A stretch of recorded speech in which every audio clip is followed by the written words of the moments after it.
Audio Jungle.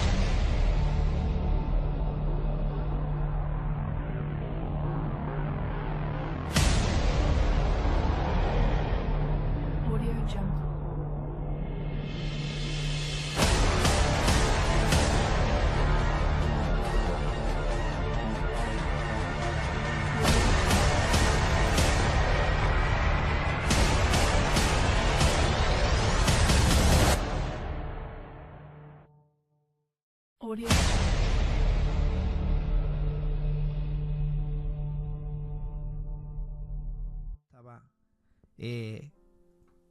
Estaba haciendo una oración que nos ha roto a todos, y a medida que ha transcurrido este culto hemos visto la gloria de Dios creciendo. Espero que Dios me ayude a poder ministrar este tema que el Señor ha puesto en mi corazón. Fíjense, hermanos, me he conectado cuando el tío Maño ha orado. Yo he salido a las 4 de la tarde de mi casa. He dedicado el día entero para estar con la familia, los niños, los sobrinos y demás. Hemos dedicado el día entero para estar con ellos y disfrutar. Y hemos llegado, he subido a casa, he preparado todo, y cuando me he conectado estaba el tío Maño orando. Así que he tenido el tiempo, la verdad que he dedicado el tiempo en disfrutar de la familia, y cuando yo he venido aquí me he puesto en comunión con el Señor. El Señor ha puesto un sentir en mi corazón, y es el que voy a ministrarles hoy. Voy a estar leyendo la Escritura, voy a estar leyendo en el libro de los Hechos de los Apóstoles. Yo voy a leer algunos versículos y después luego vamos trabajando en ellos. Amén. Todos aquellos que tengan Biblia y quieran acompañarme en la Escritura, vamos a tratar un tema serio. Tan serio que me alegro de predicarlo en Cello, porque así no veo a quién predico. Hechos capítulo 17 y el verso 16, dice la Biblia, dice: mientras Pablo los esperaba en Atenas, su espíritu se enardecía viendo la ciudad entregada a la idolatría. Así que discutía en las sinagogas con los judíos. Perdón, que me había caído. Mientras Pablo esperaba en Atenas, su espíritu se enardecía viendo la ciudad entregada a la idolatría. Así que discutía en las sinagogas con los judíos y piadosos en las plazas cada día con los que concurrían. Y algunos filósofos de los epicúreos y de los estoicos disputaban con él. Unos decían: ¿qué querrá decir este palabrero? Y otros: parece que es predicador de nuevos dioses, porque les predicaba el evangelio de Jesús, atención, y de la resurrección. Y tomándole le trajeron al Areópago diciendo: ¿podemos saber qué es esta nueva enseñanza de que hablas? Pues trae a nuestros oídos cosas extrañas. Queremos pues saber qué quieres decir con esto. Porque todos los atenienses y los extranjeros residentes allí de ninguna cosa se interesaban sino en decir y en oír algo nuevo. Entonces Pablo, puesto en pie, en medio del Areópago, dijo: varones atenienses, en todo observo que sois muy religiosos.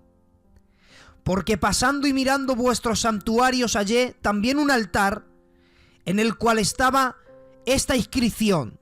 Y de aquí vamos a predicar: al Dios no conocido, al que vosotros adoráis, pues sin conocerle. A ese es a quien os anuncio.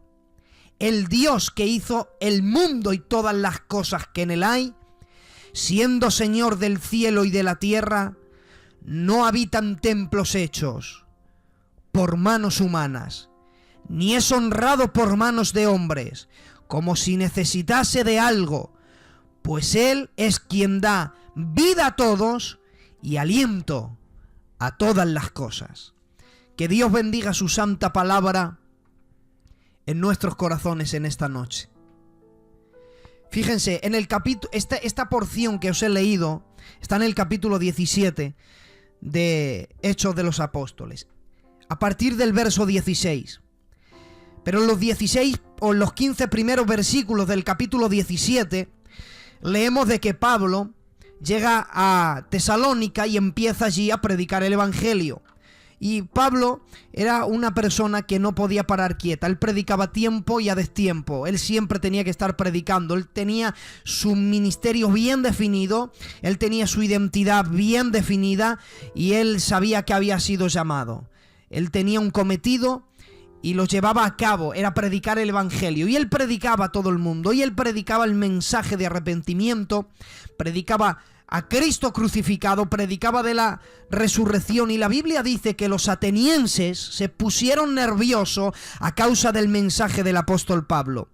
Y no podían soportarle, de alguna manera querían agarrar y golpear a Pablo, si es posible matar a Pablo, y si no le podían agarrar y matar, hacer lo que sea para que saliera de su ciudad y que no pudiera predicar en Tesalónica el verdadero mensaje. Es increíble que es en Tesalónica quien decían a gritos esta palabra acerca del apóstol Pablo. Dice, estos, hablando de Pablo y de los predicadores del evangelio, dice, estos son los que trastornan al mundo entero. Así es como los llamaban a los cristianos que predicaban el evangelio verdadero, los que trastornan el mundo entero. Porque si hay un mensaje que te trastornará para toda la vida, es el mensaje de la cruz. Y dice la Biblia que tuvo problemas allí. Los atenienses, los de Tesalónica, se levantaron para intentar matar a Pablo, pero allí estaba Silas para ayudarle. Y la Biblia dice que Pablo y Silas se fueron a otra ciudad, se fueron a una ciudad llamada Berea, y dice la Biblia que allí la predicación del evangelio pues tuvo mejor fruto, porque los de Berea atendían mejor al mensaje de salvación, ellos los recibían, se podían discutir sin tener ningún problema, pero como Berea y Tesalónica estaban cerca, dice la Biblia que enterándose los de Tesalónica que Pablo estaba en Berea y estaba teniendo fruto de su apostolado, pues intentaron ir para tener problemas, para buscarle problemas a Pablo. Es entonces cuando Silas hace algo, es que le mete en un barco a Pablo y le dice que se marche y que en la próxima ciudad les espere allí. Y allí se queda Silas con Timoteo, se quedan predicando en Berea, y Pablo tiene que tomar un barco, porque el hombre de Dios siempre será perseguido. Y dice la Biblia que él llega a Atenas, solo y solitario. Él llega a Atenas para descansar, llega a Atenas para esperar a sus compañeros de milicia, Silas, Timoteo y obviamente también Lucas, que era uno de los que la acompañaban. Él tenía que estar allí en Atenas simplemente descansando, demasiados problemas ya había tenido y tenía que descansar y esperarles, pero Pablo no podía parar quieto. Por eso dice, su espíritu se enardecía viendo que la ciudad se entregaba a la idolatría. ¿Qué es lo que hace Pablo? Pues lo que mejor sabe hacer, por lo que realmente vive.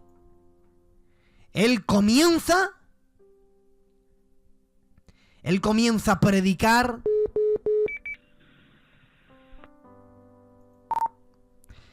Él comienza a predicar en Atenas, comienza a hacer lo que él mejor sabe hacer, y es predicar.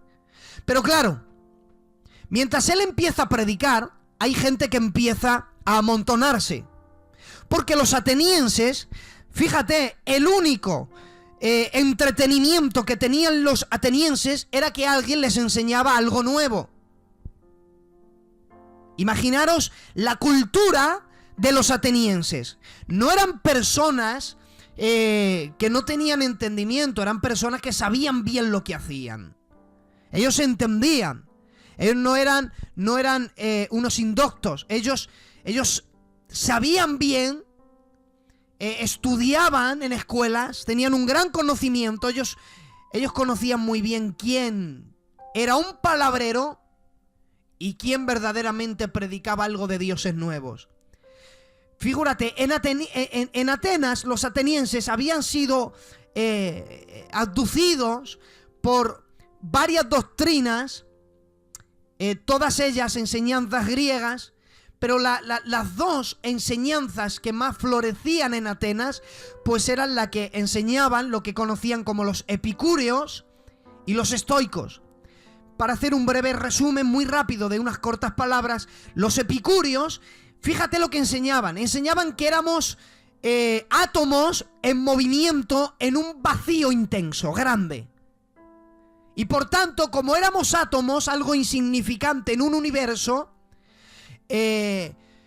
Dios no se interesaba por nosotros. Por lo tanto, decían los epicúreos, mira, únicamente nos queda buscar la tranquilidad del alma.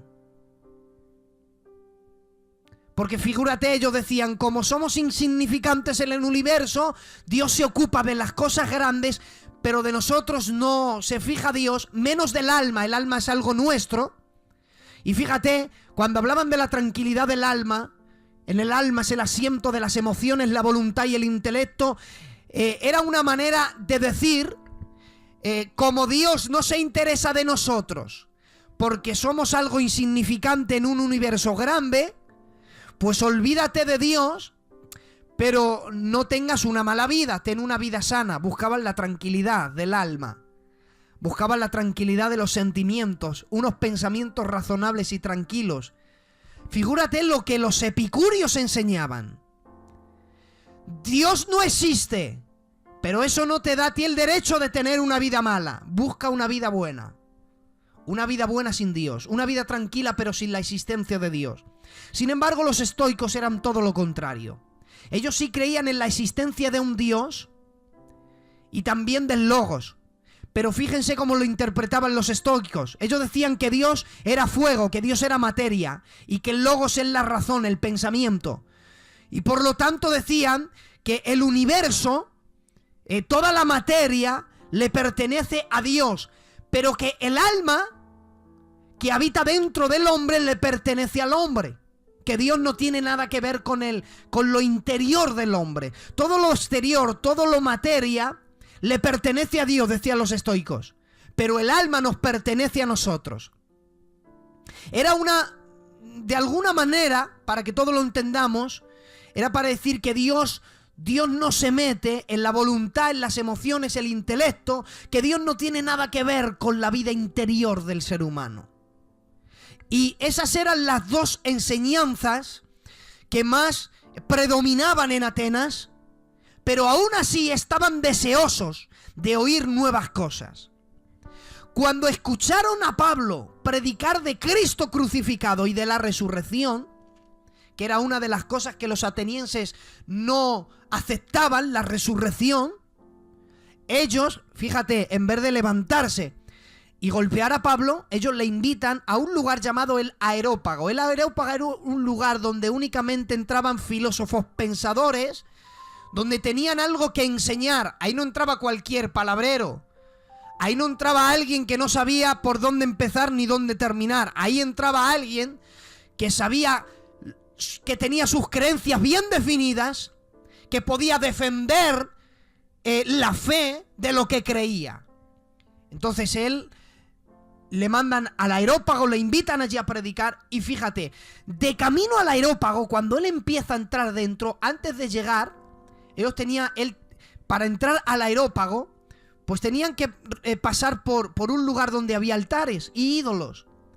En ese camino, el apóstol Pablo empieza a mirar y dice, Dios ya me ha dado el mensaje para estos. O sea, el apóstol Pablo no iba con un mensaje preparado, sino que de camino, cuando él empieza a observar, es cuando él recibe el mensaje. Por eso es que dice, fíjense, varones atenienses, en todo observo que sois muy religiosos. Fíjate que los atenienses creían en la existencia de un Dios. Algunos creían en la existencia de un Dios, aunque decían, aunque Dios no quiere saber del hombre, pero creían en la existencia de un Dios. Pero Pablo, fíjate cómo los denomina, religiosos. En todo he visto que sois unos religiosos. Y ahora dice, porque pasando y mirando vuestros santuarios, también tenían santuarios, hallé también un altar, Había altares por todos los lados, pero ahora le dice que de esto quiero predicar. Hallé una inscripción que ponía: al Dios no conocido. Atención, que esta palabra es escalofriante. Al que vosotros adoráis sin conocerlo. Y esto ya es cuando a mí me rompe todos los esquemas. Atenienses, seréis muy religiosos. Sabéis de altares, de santuarios, tenéis un montón de ídolos y adoráis a todos. Pero adoráis a alguien que no conocéis.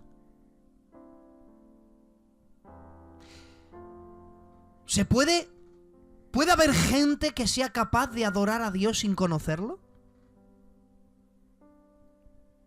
¿Es posible que haya gente que se involucre en los cultos, que asistan a iglesias, que canten, que adoren a alguien que no conocen? Que tengan el evangelio como una forma de entretenimiento más, le adoran sin conocerlo. ¿Habrá gente que sea capaz de rendir una fiesta a Dios sin conocerlo realmente? Y miren por qué digo la palabra fiesta. En el libro del Éxodo, en el capítulo 32, del verso 1 al verso 4, la Biblia dice que el pueblo empezó a ponerse nervioso viendo que Moisés, su líder, tardaba en descender del monte. Y pensando el pueblo que Moisés se había muerto, o que quizá a saber lo que le había podido pasar a Moisés, pero ya tarda en descender del monte, ellos piden algo a Aarón. Y lo que le piden a Aarón es que les haga dioses. Dice el verso 5. Viendo esto, Aarón edificó un altar delante del becerro. Fíjense, con todo el oro que ellos habían sacado de Egipto, lo unieron todo y lo pusieron en fuego. Y después fue Moisés, verso 4, dice, él tomó de las manos de ellos y le dio forma con buril e hizo de ellos un becerro. ¿Quién lo hizo? Lo hizo Aarón. Aarón, con todo el oro recogido, él hace un becerro. Delante del becerro hace un altar. Y cuando él ya tiene el becerro y tiene un altar, dice el verso 5, y pregonó Aarón y dijo, mañana será fiesta para Jehová. Léanlo en sus casas. Cojan la Biblia, Éxodo capítulo 32, verso 5. Aarón crea un becerro, un ídolo. Crea un altar.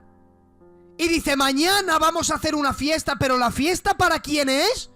¿Para el becerro que han hecho? No. Mañana haremos fiesta para Jehová. Y se levantaron de mañana y ofrecieron holocaustos y presentaron ofrendas de paz. Y se sentó el pueblo a comer y beber y se levantó a regocijarse. Tenían un ídolo. Yo no quiero dañar a nadie en esta noche, pero quiero predicar la palabra de Dios. Tenían un ídolo frente a ellos.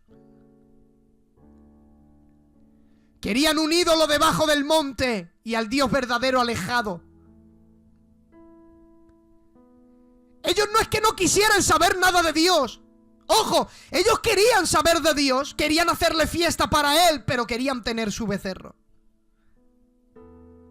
Ellos disfrutaban, se regocijaban con holocaustos, con ofrendas de paz. Ellos querían disfrutar de todo lo que Dios ofrece, pero querían tenerle en el monte querían disfrutar del becerro.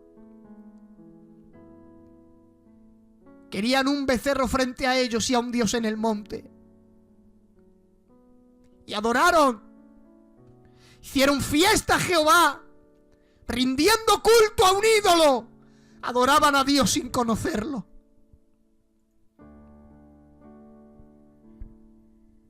Pueblo de Israel, no se puede tener todo.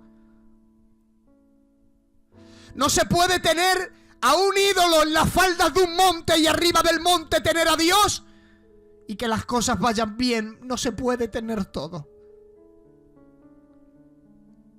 Si vamos al libro del Génesis, podríamos decirle a Esaú: Esaú, no se puede tener todo. La Biblia dice que él se enfadó cuando Jacob fue bendecido con la bendición de la primogenitura. Él dijo, deseó matarle, quería matarle, le buscaba para matarlo por la bendición. Pero Esaú, no la bendiste, no la despreciaste. ¿No dijiste tú para qué me sirve esto? Esaú, no se puede tener todo. Tú no puedes aludir las responsabilidades de la primogenitura y luego pretender tener la bendición de ella. No se puede tener todo, Esaú. Libro de Josué, Acán, no se puede tener todo. Acán, tú no puedes pretender ser protegido, tener victoria y guardar en tu casa el anatema. No se puede tener todo. No puedes coger un manto babilónico, un lingote de oro de Jericó, guardarlo debajo de tu tienda. El pueblo no te ve, pero Dios te está observando. Y no puedes tener anatema en medio del pueblo en tu casa y pretender tener la protección de Dios. No se puede tener todo, Acán. No se puede tener todo. Sansón, no se puede tener todo. Tú no puedes pretender que Dios venga en tu ayuda cuando vives una vida de desobediencia. Haces todo lo contrario a lo que Dios te dijo desde que eras un niño. No se puede tener todo. Libro de Samuel, David, no se puede tener todo. La Biblia dice que cuando el profeta Natán le reprendió y le contó la historia de que un hombre, teniendo un montón de ovejas, quitó al vecino la única corderita y la mató para un visitante, dice la Biblia, se levantó David y dijo: que tal hombre pague por 4. Y Natán le dijo: ese hombre eres tú. Él dijo: ese hombre que pague por 4. Y Dios desde el cielo dijo: amén. Y fue David quien pagó por sus 4. 4 de sus hijos. Él quería que otros pagaran por 4, pero él no. David, no se puede tener todo. No se puede hacer las cosas a tu manera y pretender no cosechar las consecuencias.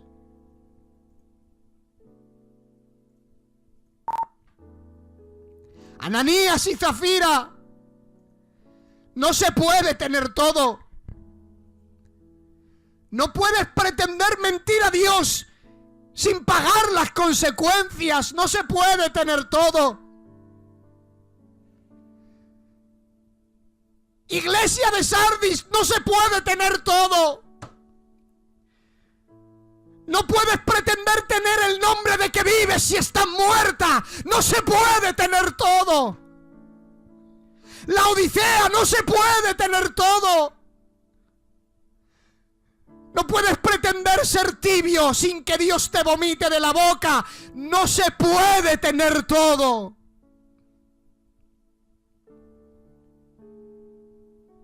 En el santo evangelio que Dios ha establecido,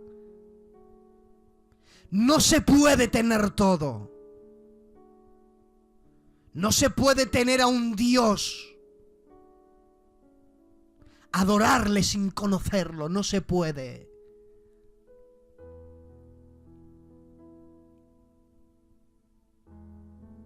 El Evangelio. Si algo te demanda el Evangelio es morir. El secreto del Evangelio. Miren, ¿sabes dónde está el secreto de la victoria del Evangelio? Es tener la mentalidad de cada día. Cuando Jesús dijo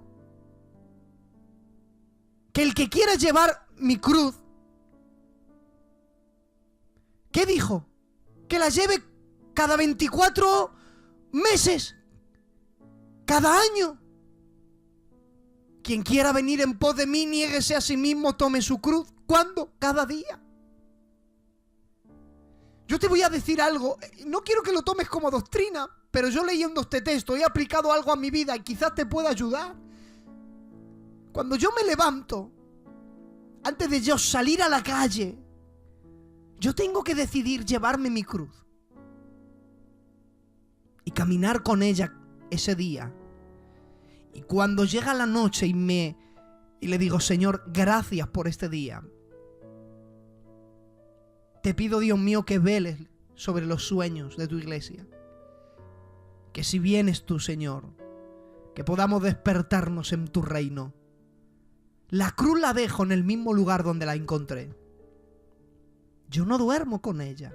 Para la mañana siguiente estar ahí Jesús con el mismo mensaje. Toma tu cruz cada día. Vive el Evangelio como si fuera diario. Fíjate, alguien que ya está en el cielo. Hace 16 años partió con el Señor. Un hombre muy sabio, muy noble, muy querido por mí. Quien me crió, mi abuelo. Él decía, vive como si Cristo hubiera muerto ayer. Hubiera resucitado esta mañana y viniera esta noche. Cuando nosotros tenemos este concepto, este principio, entendemos que no se puede tener todo. A mí me entristece, hermanos, cuando en el Evangelio de Marcos, en el capítulo 11, en el verso 15, Marcos capítulo 11, verso 15, en adelante. Vinieron pues a Jerusalén y entrando Jesús en el templo, comenzó a echar fuera a los que vendían y compraban en él. Y volcó las mesas de los cambistas y las sillas de los que vendían palomas. Y no consentía que nadie atravesase el templo llevando utensilio alguno. Y les enseñaba diciendo, ¿no está escrito? Mi casa será llamada casa de oración para todas las naciones. Mas vosotros la habéis convertido en cueva de ladrones. No se puede tener todo. No se puede llamar un lugar casa de oración donde no se le respeta a Dios. No se puede tener todo. No se puede tener en tu casa la compañía de Dios y las maldiciones volar en tu casa. No se puede tener todo. No se puede vivir en santidad teniendo pecados ocultos. No se puede tener todo, mis amados. Hay un texto que ha traído mucha controversia, quizás es un poco fuerte o llamativo. Yo quiero citarlo porque entra en relación con todo este tema que estoy hablando. Y así ya aclaramos quizá alguno que tenga alguna duda.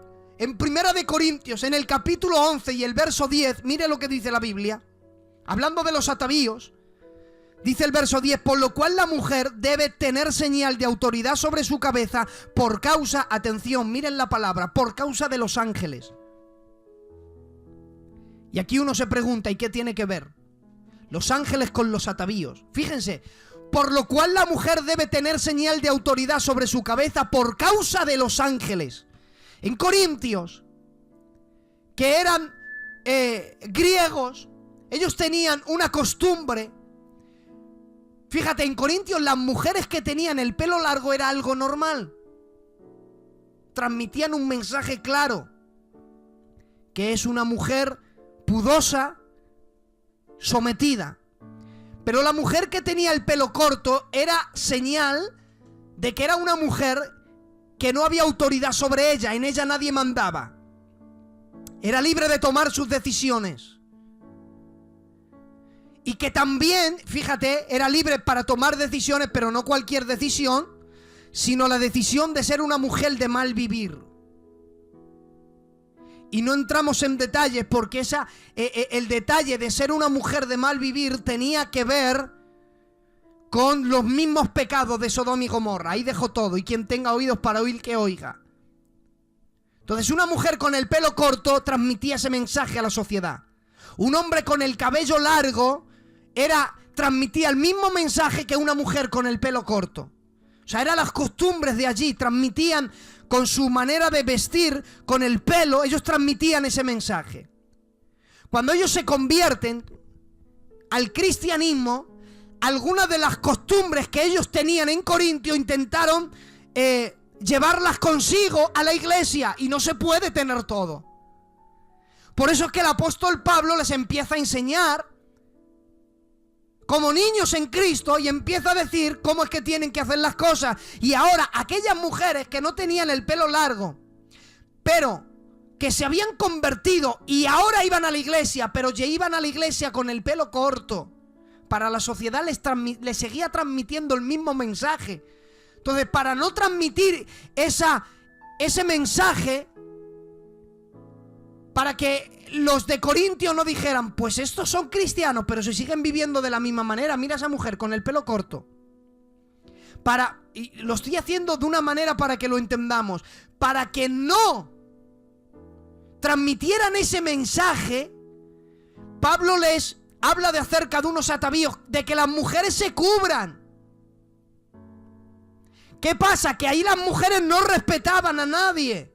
Y ahora es que Pablo dice que se cubran para tener señal de autoridad. Y ahora el Señor revela al apóstol Pablo, porque si ha habido un hombre al cual Dios ha revelado misterios, ha sido a Pablo. El misterio del arrebatamiento, ¿a quién se lo reveló? A Pablo. Era algo que estaba durante el Antiguo Testamento, era un misterio. Fíjate, por eso dice Pablo, he aquí un misterio, no todos dormiremos, todos seremos transformados.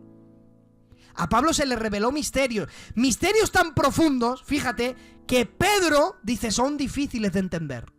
Imagínate el conocimiento del apóstol Pablo. Ahora aquí le revela Dios un misterio a Pablo, que los ángeles acuden a los cultos. Allí donde se adora a Dios, donde hay una iglesia e hijos e hijas de Dios, ángeles acuden. Porque los ángeles, fíjate, los ángeles no son omniscientes. Los ángeles no lo saben todo. Los ángeles aprenden muchas cosas de nosotros. Aunque nosotros somos un poco menor que los ángeles,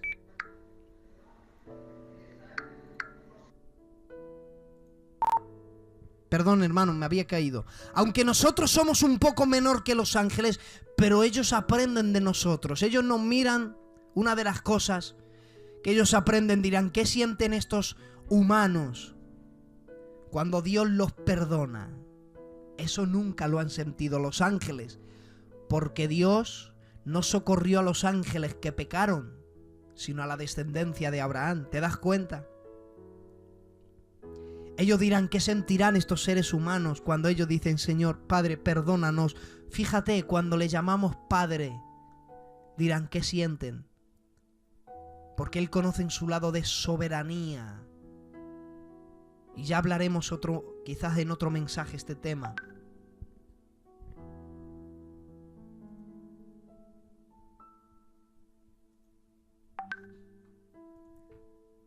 Increíble, hermanos.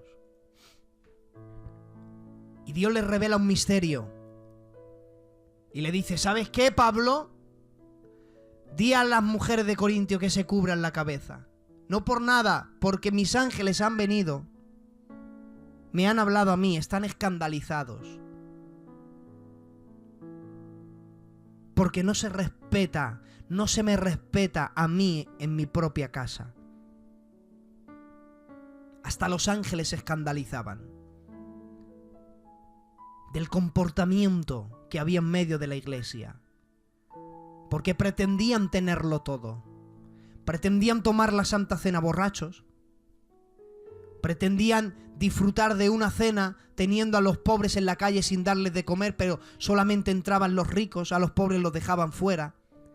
Y antes de tomar la Santa Cena, cuando iban a tomar la Santa Cena, ya estaban todos borrachos. Bebían demasiado vino. No os embriaguéis con vino, antes bien sed llenos con el Espíritu Santo. Fíjate, hermanos, se escandalizaban. Pretendían tenerlo todo, pero no se puede tener todo. Y fíjate, si los ángeles se escandalizaban por tal comportamiento, imagínate Dios, que es al quien ofendemos.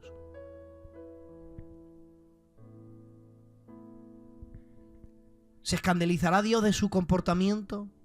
¿Adorará a un Dios que realmente no conoce?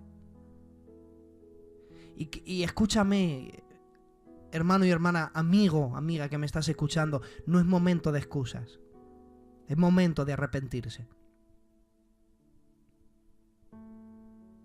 Con esto termino. Éxodo capítulo 32 y verso 24 dice algo gracioso realmente.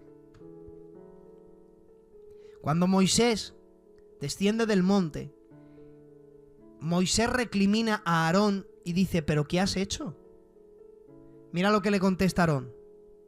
Éxodo 32, 24. Y yo le respondí. Le dije: ¿quién tiene oro? Apartármelo. Y me lo dieron. Y lo eché en el fuego. Y lo eché y salió un becerro. ¡Ajá! Que el becerro ahora lo ha creado el fuego. Ya no lo has creado tú, Aarón. Hemos leído en el verso 4 del capítulo 32 que fue Aarón quien cogió el oro, quien lo fundió y quien moldeó e hizo el becerro. Y cuando le dicen: ¿qué has hecho? Dice que yo no he sido. Yo lo he tirado al fuego y ha salido esto. No es momento de excusas.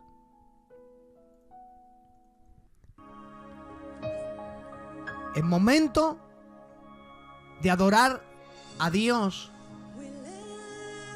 pero conociéndole. Si algo quiero estar,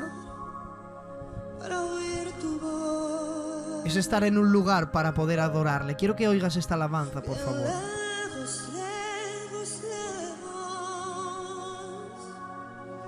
Yo quiero estar para encontrarnos.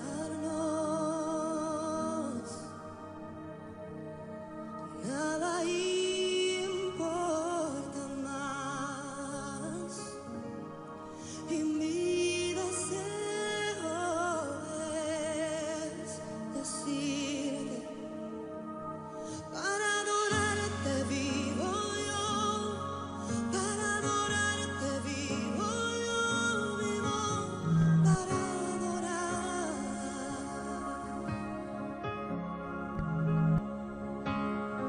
Para adorarte vivo yo, para adorarte vivo yo, vivo para adorar. ¿Querrá hoy alguien decirle: Señor,